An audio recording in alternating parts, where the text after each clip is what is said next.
Welcome to the Local Spotlight Show here at WJBM Studios in Jerseyville, Illinois, the voice of the Tri-Counties. I am Chris Lorton. I am your host today, and my guest today, Craig Robeen. Welcome, Craig. It's good to be here. Thanks for having me. Yes. Another Hooner. Yeah. Another Hooner in the studio. I know. There should be a rule against that. Well, two people in one place. It's a lot to deal with. Yes. So Craig, you're a family man. Yes, sir. Married. Yes, sir. To Crecia. Crecia Robeen. Crecia Keithley of Jacksonville. She's of Jacksonville. Mm-hmm. Okay. How'd you guys get together? So my teammate and college roommate at Indiana University, Mike McGrath, his wife played volleyball at IU, as did my wife. And she was 2 years behind me. So, in fact, her parents had always told her that, hey, you need to look out for this Robeen kid. He's from Calhoun, you know. And we never did meet all through college. Really? And we were in the same place so many times.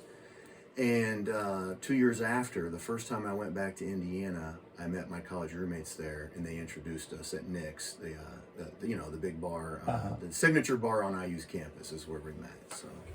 Okay.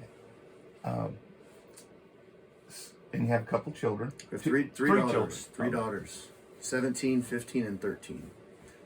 Mabry, Landry, and Brooksley. So. Okay. And you live on the outskirts of Kane?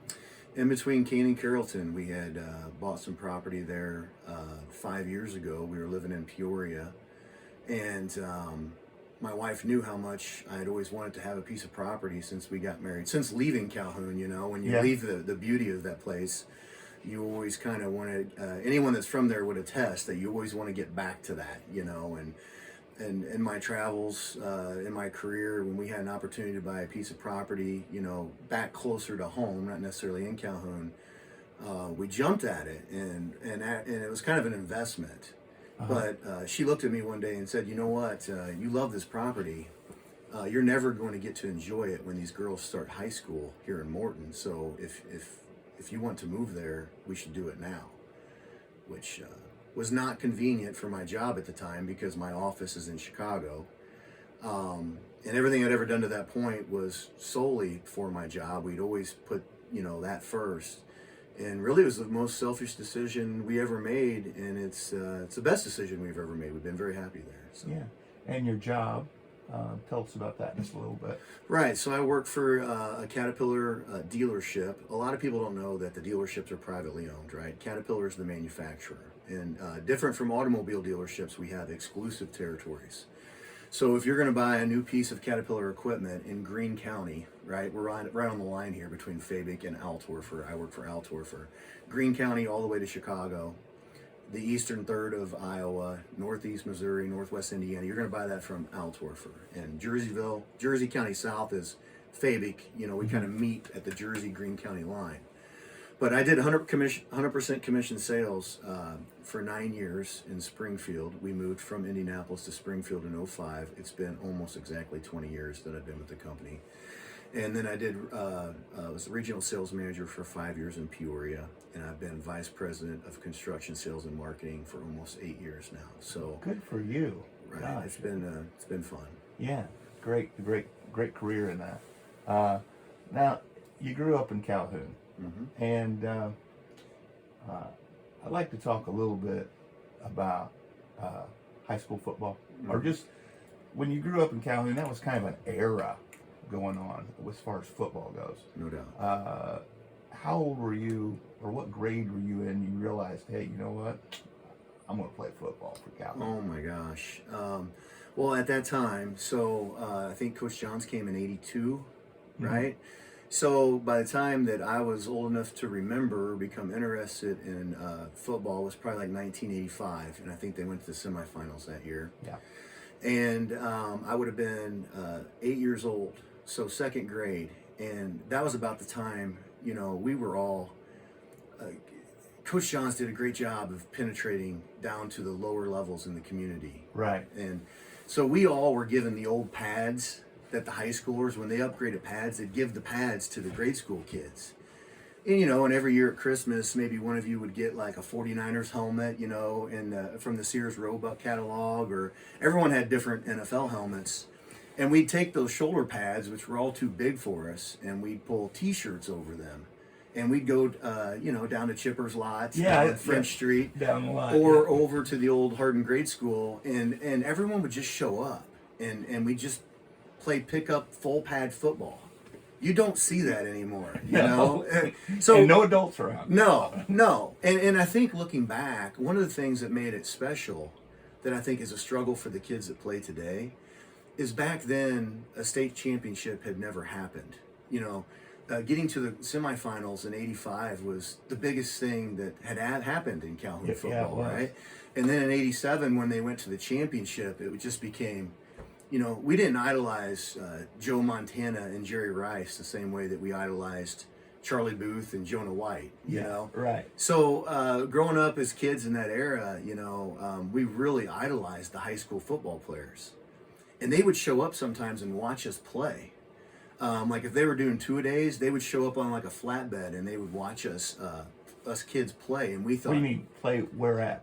Like on Chipper's Lot? Yeah, on Chipper's Lot there on French Street, which was an empty lot next on the street where, you know, me and the Lorton kids and, you know, Aaron Elmore and Jerson, all of us grew up in that neighborhood. Right. And we were having a pickup game one day, and all the high school players showed up. Someone had like a flatbed truck, and they all rolled in between their two-day practices and watched us play. And I remember that being the most intense day of unorganized grade school football, because we were all so eager to impress them, you know. Oh, shoot. But that's the way it was. It was like, it truly felt like growing up there that if you were going to achieve, you know, any status whatsoever, you'd better be playing football. That's right. You know what? You were talking about Coach Johns, and I always thought one reason why he was able to create such a just an atmosphere of football, just iconic, these football players, because he taught art, right? Yeah. He taught art in every grade, first grades, I mean, from, I think maybe in kindergarten, I don't know, but from first grade all the way through 12th grade, he was the art teacher. And what's your favorite class? Yeah. Art, right. As a kid, you know, and he would have those kids, he'd be telling them what position they were going to play. Now, you went to the Catholic school, so you didn't get him for art. Right. But I think in the grade schools, the public schools, he was able to penetrate that and did a great job recruiting. Yeah, and I think, again, in retrospect, the most impressive thing he did as a coach, I think that really led to that, is he was always painting the picture throughout the season. It's not just this week, you know, not that you were looking ahead, but he always had you understand that, hey, this week is just a piece of the season, of the big picture, that we need to get this much better this week in order to beat this team in the semifinals, right? You were always comparing yourself against the best team, not necessarily the team that you were playing that week. While you prepared for that team and you were focused on them, in your mind you knew that you had to play well enough every week to beat the best team that you were going to play all year. And that was a real, again, in retrospect, a great quality that I think he had as a coach. You're a big guy. What are you, 6'6"? 6'5", and I'm still over 300 pounds, regrettably, because the weight doesn't do me any good anymore. But in high school, I was 6'5", 235 pounds. Yeah. Now, as a freshman, how big were you as a freshman? I remember that distinctly, like 6'1", 200 as a freshman, 6'3", 215 as a sophomore, 6'5", 225 as a junior. And then 240 as a senior. And then having been recruited as a defensive end for college, I got fat over the summer, and and when I showed up there, then I was an offensive lineman going forward. But we all played both ways in high school, as you know. Now, as a freshman, did you start varsity as a freshman? In high school? Yeah. No, and actually, you know, this is one thing that I probably too many times get credit for the 2 state champion. When people talk about, oh, he played on 2 state championship teams. And while that's true, and I'm proud that when I was a sophomore in '92 that we won the state championship, and I had a small role on special teams and a big role as a practice player. I was not a significant contributor to the 92 team. I was a significant recipient of what you learned going through an experience like that. So in 93, as a junior, I was really eager to get involved and happy to get to have played both ways and been a significant contributor to that team when we won it again. But I tell people a lot, if 1992 was my senior year and all that I did was play special teams on that team and be a practice player, I understand now the significance of a person like that having been through the college experience. That's a role, right? And not everybody wants to fulfill that role today. Like it seems like if kids aren't a star today, they True. lose interest. And really, the quality that I look for as a hiring manager today is if someone played sports, even if they weren't the star, did they stick it out? Were they a contributor? Because the things you take away from that is not your all-conference plaque. You take away the self-discipline, the time management, the work ethic, and those are the things that's the real reward of the sport. Hey, if you're just joining us, I have Craig Robeen with me in studio, and we're talking about Calhoun football and just kind of football in general. Craig, how big did the 93 flood play in the team? Yeah, it was That was some crazy times over in Calhoun. right. Yeah, it was. I mean, it was like going through a war. It was. And as a 16-year-old kid or young man, I would say that it was probably the funnest summer of my life, because while the community was going through all this stress, everyone was working and there was very little oversight. So, we'd be out watching pumps all night long on a sandbag levee, and then we'd be sandbagging someone else's house the next day. And then, you're going up and you're eating meals at the Army camp. There's just so much going on. And through all that, we were preparing for another football season. And you were still practicing or getting together and working? Going to lift weights. There was no exemption from that. And even beyond that, we were doing the things at that time that I feel like were unheard of. Like us kids, we would go to work in the summer. We would work all day long. Like I worked in the peach orchard with, Tony Friedel and some other guys, and I know that Nate and Jay, those guys we worked. Yeah. And then we would go after work and lift weights. This wasn't like the only thing we had to do all day, like it seems like many times a day. Yeah. We did this at the end of the day, and we still did it, with great intensity.